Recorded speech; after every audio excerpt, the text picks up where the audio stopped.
Bom, nesse vídeo eu quero comentar um pouco mais sobre a tecnologia dos GPTs, que foi uma das novidades aí da OpenAI nas últimas semanas, mas que ficou meio obscurecida depois que rolou aquele lance de troca de CEO na OpenAI. E principalmente porque essa novidade pode revolucionar o mercado de SaaS, de Software as a Service, que basicamente toda startup hoje em dia utiliza o modelo SaaS para negociar os seus sistemas. E pode ser que o lançamento desses GPTs tenha revolucionado completamente esse mercado. Então vamos falar nesse vídeo sobre essa tecnologia dos GPTs, como criar um GPT, e também sobre o futuro do mercado de software. Então vamos falar sobre isso nesse vídeo.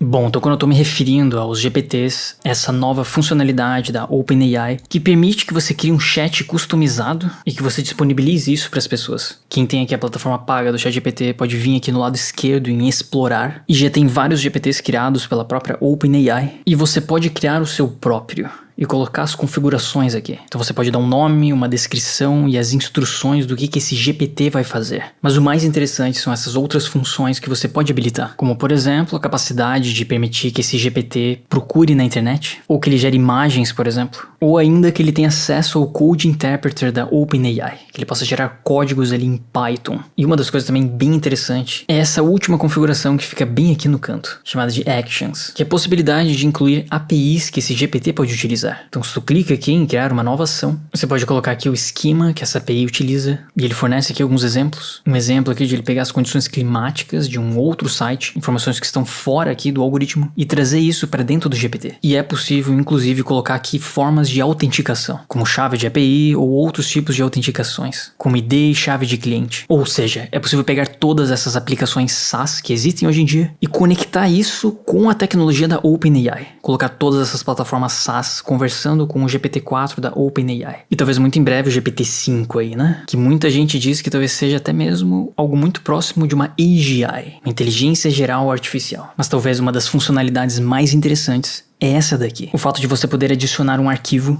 de dados, por exemplo, que vai servir de base de conhecimento para esse GPT. Nesse exemplo aqui que eu abri, eu tenho esse GPT que eu dei o nome de GPT IBGE. Porque eu utilizei a base de dados do IBGE, que é pública para todo mundo, para criar um GPT para responder perguntas para mim sobre os municípios do Brasil. Então eu dei esse nome aqui para esse GPT, coloquei essa breve descrição e as instruções do que esse GPT vai fazer. Eu falei aqui que você responderá com base no seu conhecimento e na base de dados fornecida, priorizando sempre a base de dados, informações sobre os municípios do Brasil. E basicamente a base de dados é isso daqui. Uma lista com os municípios do Brasil, os estados desses municípios, a população de cada município, PIB de 2020 desse município, PIB per capita e a área de extensão desse município. E algo bem interessante é que eu deixei essa alternativa aqui preenchida, de que esse GPT vai utilizar aqui o Code Interpreter do ChatGPT. Então quando eu venho aqui nesse GPT do IBGE, eu posso pedir para ele, por exemplo, para ele listar os dados que ele tem acesso. E o algoritmo aqui vai pegar aquela base de dados que eu forneci para o GPT, vai fazer uma análise em cima disso e vai me responder.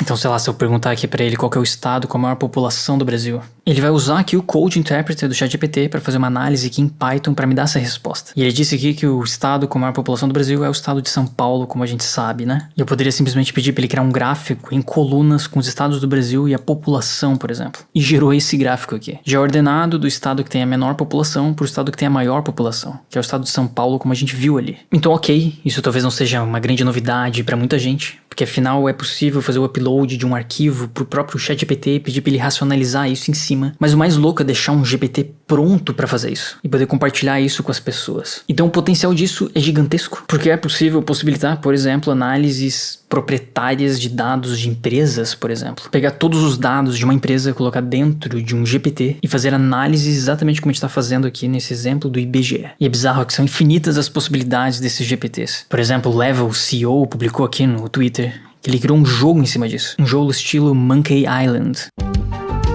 Um jogo que você joga utilizando o GPT da OpenAI. A gente consegue acessar aqui esse GPT que ele compartilhou. Já tem aqui algumas opções que você pode escolher. Começar uma aventura. E o próprio algoritmo está criando aqui uma imagem. Olha, ele gerou essa imagem aqui e começou a contar uma breve história de que você chegou no porto de Amsterdã. Olha essa imagem aqui, que animal. Toda em pixel art. E ele começa a contar uma história e te dá algumas opções para você selecionar. Que você pode conversar ali com um pirata meio sombrio. Ou que você pode explorar o mercado para encontrar um trabalho. Ou que você pode ir para as docas fazem inspecionar os navios. E que inclusive a minha vida aqui tá em 100%. Sei lá, vamos tentar aqui a opção 3. Botei a opção 3 aqui, ele tá gerando uma nova imagem. Coloquei ali que eu queria inspecionar as docas. E ele gerou essa outra imagem aqui. E mais outras opções aqui pra escolher e continuar o jogo. Então o cara literalmente criou um jogo em cima dessa tecnologia dos GPTs. Onde tu pode ir conversando com o algoritmo, ele vai gerando imagens e vai percorrendo o jogo. Uma coisa muito louca isso. E ele inclusive disponibilizou todos os prompts aqui, todas as configurações que ele utilizou para criar esse negócio no GitHub. Então tu pode literalmente copiar isso e criar o seu próprio jogo em cima disso. Só que quando a gente para pensar no potencial disso daqui, a gente vê que isso pode revolucionar o mercado de software. Porque da mesma forma que a gente consegue criar um jogo em cima disso, ou criar ali um sistema que puxa dados do IBGE para responder perguntas ali sobre municípios, praticamente todos os softwares que existem atualmente, ou pelo menos a grande maioria deles, que utilizam esse sistema SaaS,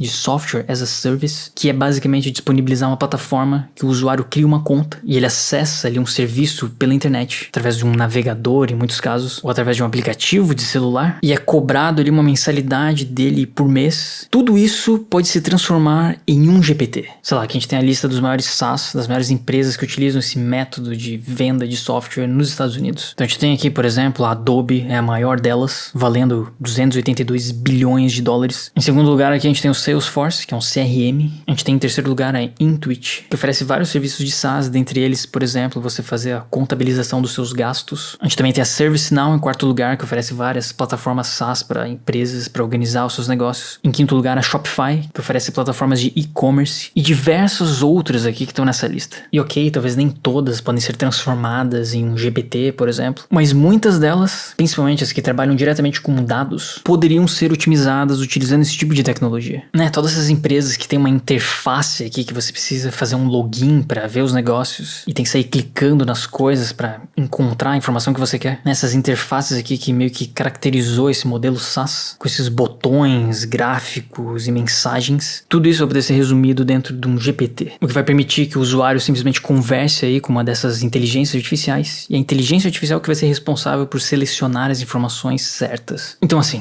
esse é o elefante que tá parado no meio da sala e que ninguém tá dando atenção para isso ainda. Poucas são as empresas que estão falando abertamente sobre isso. Na minha visão, essa é a grande tendência dos próximos 5 a 10 anos. De que todos esses serviços SaaS eles vão deixar de existir, porque eles vão se transformar nisso daqui. Dados que serão fornecidos para uma inteligência artificial. Pode ser que seja a tecnologia da OpenAI ou qualquer outra aí que está sendo desenvolvida. Mas definitivamente o futuro do consumo de software, de informações, vai ser em plataformas desse tipo. As pessoas estão se acostumando com o ChatGPT, estão ficando cada vez mais viciadas em usar esse tipo de tecnologia e não vão mais querer acessar um site de um terceiro para executar coisas. Se elas conseguirem resolver o problema delas dentro da própria plataforma desses algoritmos, elas com certeza vão optar por essa opção. Então empresas consolidadas, que estão nesse mercado de SaaS e que são gigantes hoje em dia, provavelmente vão ter grandes problemas. E pequenas startups que estão querendo iniciar no mercado de desenvolvimento de software, provavelmente criar uma plataforma SaaS, criar um site, uma aplicação que as pessoas vão fazer um login ali dentro e vão executar coisas ali. Na minha opinião, é uma coisa que está ficando para trás já. Provavelmente essas startups que estão começando agora deveriam estar focadas nisso daqui, em criar serviços que vão ser nativamente integrados com essas plataformas de inteligência artificial, seja o GPT da OpenAI ou de qualquer outra dessas inteligências. Mas enfim, é tudo muito novo, é difícil dizer exatamente o que vai acontecer, mas aparentemente isso aqui parece ser a tendência da próxima década. Essa pelo menos é a minha opinião.